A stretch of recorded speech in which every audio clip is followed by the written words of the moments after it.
summer of 1788, you already have a burgeoning political crisis, and it's developing against a background of very serious food shortage.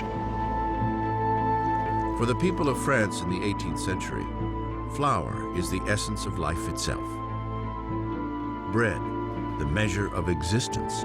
Most ordinary people in France ate at least 2 pounds a day of bread. Bread was all important. Its price was immediately felt by everyone. If the price doubled, you were in big trouble.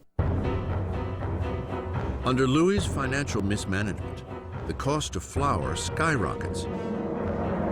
Sparse food supplies are hoarded. And the cost of a loaf of bread soon equals a month's earnings. Hunger turns to rage. Riots break out across France. Homes are robbed. Bakeries are raided. And shopkeepers suspected of stockpiling bread are lynched on the spot.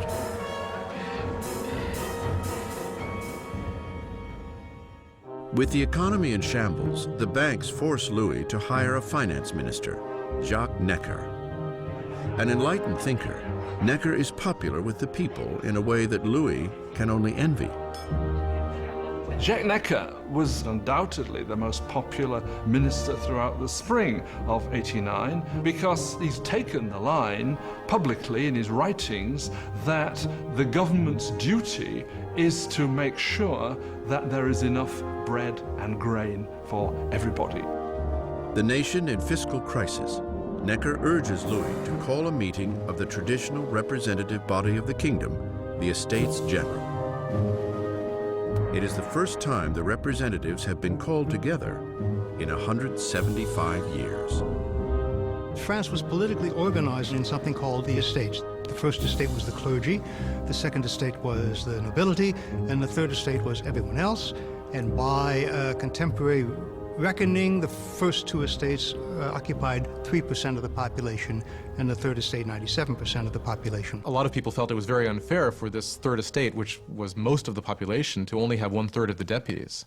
They felt it was very unfair that this should be a 3-chamber parliament, where 2 chambers, the nobility and the clergy, could always outvote the commoners. May 4th, 1789. A skilled young lawyer and politician arrives at Versailles. Maximilien Robespierre comes to stand before the Estates General as a deputy to fight for a fair voice for the people he represents, the Third Estate. An orphan from the provinces, Robespierre had risen to academic prominence on a prestigious scholarship, becoming an eloquent speaker, prim in appearance, with never a hair nor a phrase out of place. Back home in the small town of Arras, the Enlightenment ideas he had absorbed in the salons of Paris found a powerful voice as he became a hometown lawyer for the downtrodden. By the time he went back and started to practice as a lawyer, he was reading very widely in the Enlightenment. And Robespierre was someone who, when he was practicing law in Arras, tried to actually bring the ideas of the Enlightenment into the cases he was fighting. At the Estates General, Robespierre and his colleagues are demanding that the nobility and clergy pay taxes. But Louis feels increasingly threatened by the growing radicalism of the Third Estate. Then, on June 20th, after a 6-week deadlock, the deputies arrive to find that they are being silenced. On June 20th, when the deputies come to their meeting and find the doors locked, they suspect a plot. They move next door to what we call a tennis court, which was really a handball court, and gather together and swear they will not stop meeting until they have a new constitution. The deputies declare themselves a new National Assembly, the true representatives of the people of France. The tennis court oath is one of these great symbolic moments in the history of the French Revolution. You had these people assembled in this great open space of the tennis court, raising their arms in this sort of quasi-Roman salute. And for the National Assembly, this was a moment when they realized something of their power and their dignity and saw that they really could defy France's king. In one revolutionary stand of defiance, the National Assembly is born. It will be a communion of voices from around the country, a parliamentary body enacting the people's will. But wresting power from the king would not be so easy as signing a simple proclamation. All of these early victories that take place at Versailles are largely paper victories, and they have no teeth to back them up.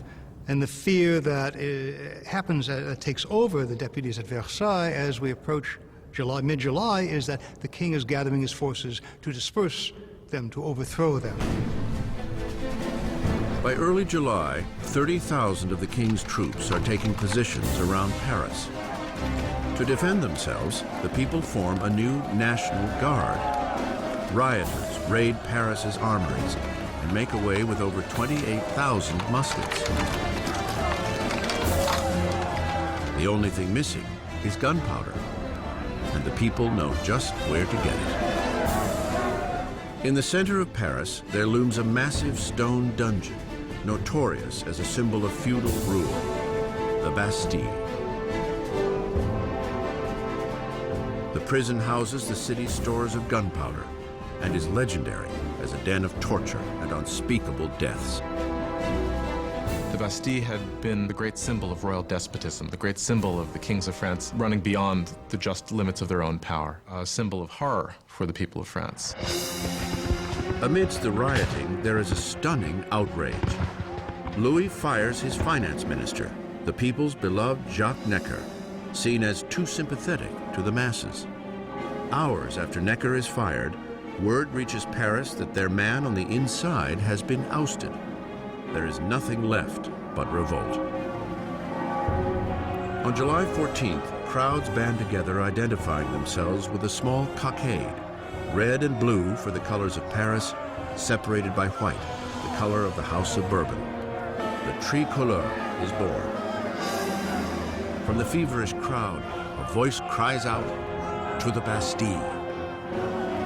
Attacking the Bastille means that the people of Paris are saying, you cannot get rid of the new National Assembly. The people are acting, they're arming themselves, and they're basically saying, we take the side of the revolution. At the sight of the approaching mob, the governor of the Bastille, Bernard de Launay, attempts to lock down the prison. He mounts a hopeless defense, and the marauders storm the fortress and tear into the guards with knives and pikes. Finally, de Launay surrenders, but the enraged mob engulfs him, dragging him through the streets. The jeering horde kicks and stabs at him until he shouts, "Let me die." The crowd eagerly obliges. He is stabbed and shot, and a revolutionary tradition is born. His severed head is paraded on a pike. The deputies in the National Assembly do not immediately condemn this act of violence. In fact, they accept it. And it was this acceptance of popular violence that, in some people's view, created a pattern that was to have catastrophic consequences for the unfolding of the revolution. With the smoke still clearing over the Bastille, Louis XVI returns from a hunting trip. In his diary under the date July 14th, 1789, he writes, "Nothing," a reference to his unsuccessful hunt. An aide interrupts and breaks the news of the riots and the fall of the Bastille. Louis XVI asks, "Is it a revolt?" "No, sire," he replies. "It is a revolution."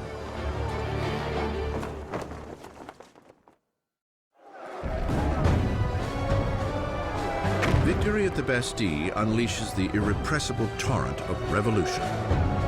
The people had defied their king and won. There would be no turning back.